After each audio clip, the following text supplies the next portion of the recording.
There's someone in your head right now. Maybe it's someone you're falling for. Maybe it's someone who hurt you. Maybe it's someone you haven't spoken to in months. And no matter what you do, work, music, sleep, they keep showing up, uninvited, relentless. You've probably tried to stop. Maybe you told yourself to move on. Maybe you kept busy on purpose. And somehow, that made it worse. Here's what's actually happening. Your brain isn't thinking about that person. It's trapped in a loop it doesn't know how to close. And until it closes, it won't stop. That loop has a name. And understanding it changes how you see the whole thing. Psychologists call it the Zeigarnik Effect. In the 1920s, a Russian researcher named Bluma Zeigarnik noticed something strange. Waiters could remember every detail of an incomplete order, but the moment it was delivered, they forgot it almost instantly. The brain, she found, holds on to unfinished things. Completed tasks get filed away. Unresolved ones stay active, sitting in working memory, demanding attention. Now apply that to a person. If someone walked out of your life without explanation, if a relationship ended without resolution, if you never said what you actually felt, your brain treats that as an open file, something unfinished. And it keeps returning to it the same way your tongue returns to a broken tooth. Not because you want it to, because that's what brains do with things they haven't processed yet. But here's where it gets more complicated. The loop isn't just about closure. A lot of the time, it's about uncertainty. And your brain handles uncertainty in a very specific, very inconvenient way. When you don't know how someone feels about you, when the signals are mixed, when they pull you in and then pull back, your brain doesn't calm down. It escalates. Psychologists call this intermittent reinforcement. Random, unpredictable rewards are more psychologically powerful than consistent ones. It's the same mechanism behind gambling addiction. The not knowing keeps your dopamine system more active than certainty ever would. This is why, counterintuitively, someone who treats you inconsistently can feel more consuming than someone who's straightforwardly good to you. Your brain isn't rewarding you for good judgment. It's chasing the variable reward, the maybe, the what if. And the harder you try to stop thinking about them, the worse it gets.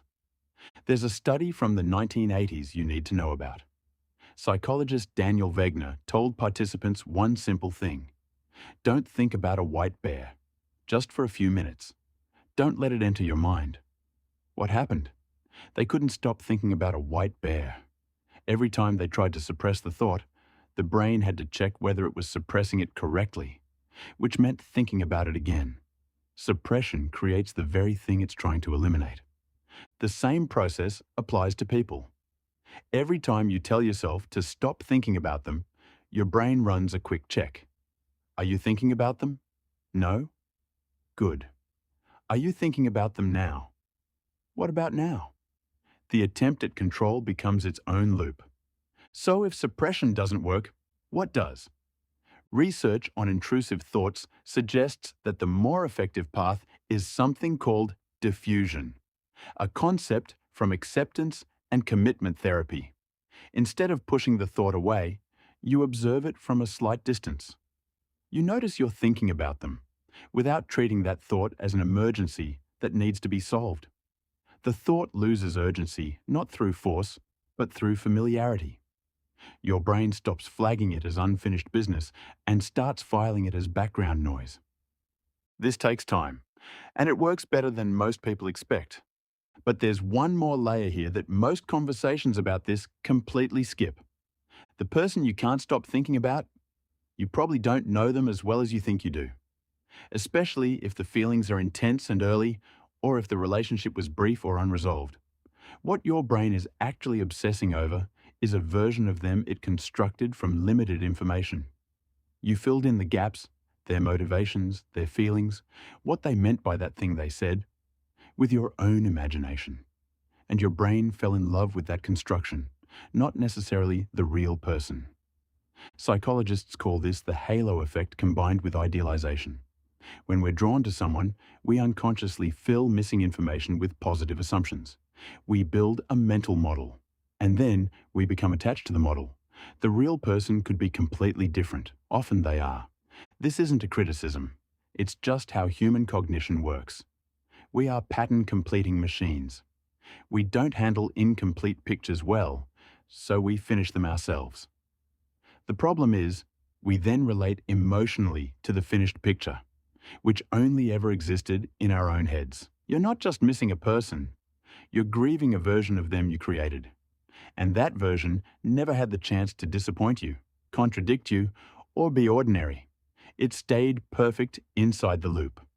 The loop closes when you stop needing it to resolve, not when you force it shut, not when you find a distraction big enough to drown it out, but when your brain genuinely accepts that this file doesn't need to be completed, that some things end without resolution, and that the absence of an answer is itself a kind of answer. That's not easy, but it's the actual mechanism. Here's the thought worth carrying with you.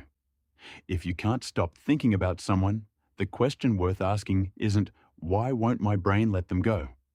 The better question is, what does the version of them inside your head represent to you? What does it mean? What part of you built it, and what does that part still need?